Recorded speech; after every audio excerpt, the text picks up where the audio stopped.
Penyesalan terbesar kamu adalah menuhankan. Assalamualaikum warahmatullahi wabarakatuh. Selamat siang Pak ya. Izin speech Pak ya. Dalam kesempatan ini Bapak menanggapi sebuah komentar yang mengatakan penyesalan terbesar lo adalah menuhankan Yesus. Maunya yang berkomentar ini ditanya Pak, kenapa Anda bilang bahwa menuhankan Yesus itu adalah merupakan penyesalan terbesar, perlu alasan-alasan yang perlu diperdebatkan, perlu referensi, ya, perlu argumen yang bisa dipercaya gitu, ya, sehingga enggak seret hati kita, enggak kita merasa terbebani gitu kan. Baik, saya akan menjelaskan sedikit masukan sesuai dengan apa yang kita imani. Ini Al-Qur'an ya. Al-Qur'an itu diturunkan untuk meluruskan perilaku manusia ya, yang mengimani akan mendapatkan pahala di sisi Allah berupa surga, yang mengingkari akan mendapatkan azab Allah berupa neraka dan kekal di dalamnya.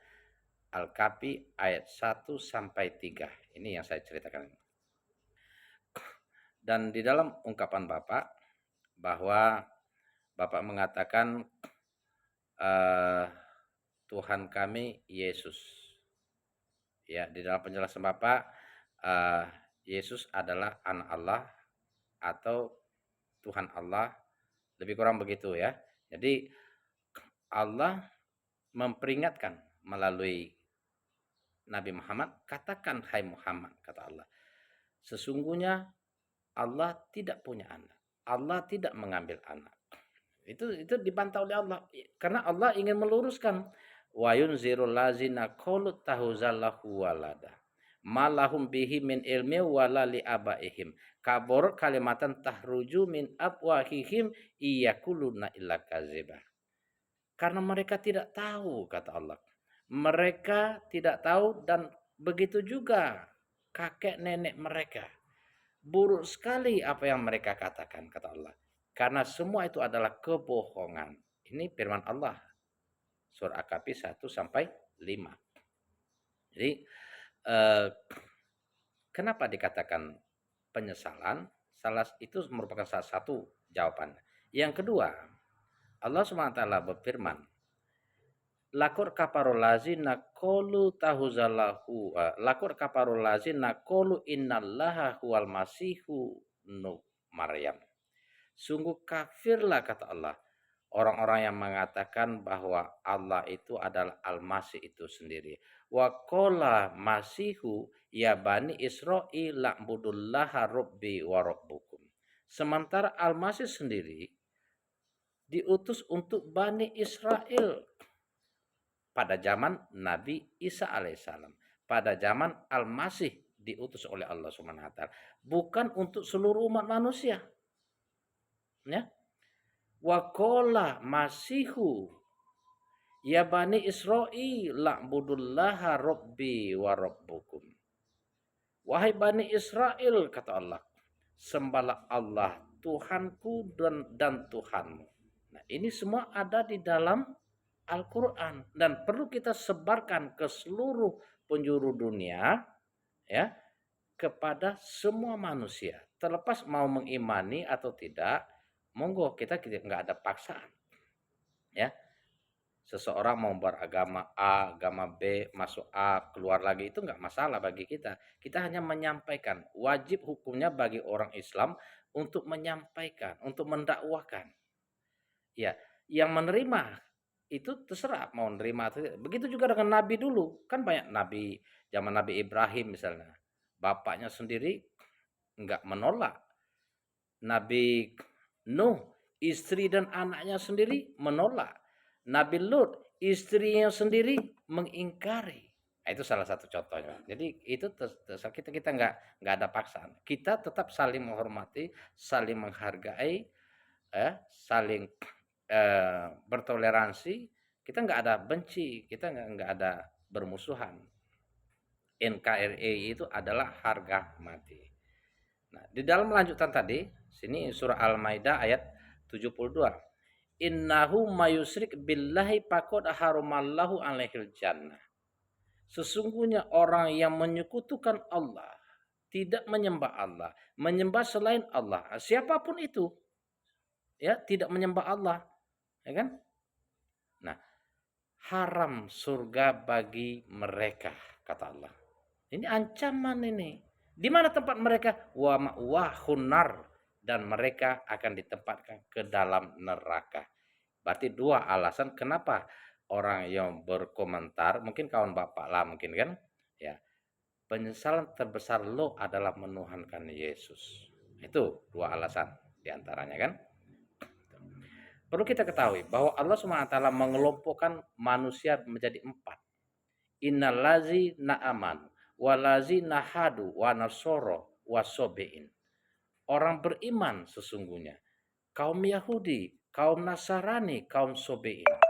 Man amana billahi wal yaumil akhir wa amila solehan. Nah, barang siapa di antara mereka yang beriman kepada Allah, hari akhir, dan mengerjakan amal soleh, jadi ini syaratnya. Enggak Yahudi, enggak masalah. Nasarani, enggak masalah. Yang penting beriman kepada Allah Subhanahu wa taala, mengerjakan amal soleh. Jadi itulah orang ada yang mualaf gitu kan. Orang luar negeri, berbagai macam. Karena mereka ingin selamat. Jadi kalau kita sudah beriman mengerjakan amal soleh, maka tempatnya di sorga akan mendapatkan pahala yang baik dari sisi Allah Subhanahu wa taala. Sebagaimana Allah Subhanahu wa taala berfirman di dalam surat lain, ya, An-Nisa ayat 122. Wallazina amanu wa amilus solihati sanudkhiluhum jannah. Mereka yang beriman mengerjakan amal soleh akan dimasukkan ke dalam surga. Ini janji Allah Subhanahu wa taala. Wa'dallahi haqqo. Janji Allah itu benar. Maha pencipta, Dia menciptakan kita. Langit beserta isinya.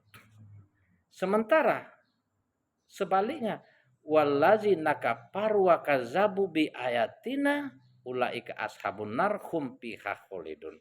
Mereka yang mengingkari, kufur terhadap ayat-ayat Allah, maka tempatnya di neraka dan kekal di dalam. 3 alasan. Kenapa?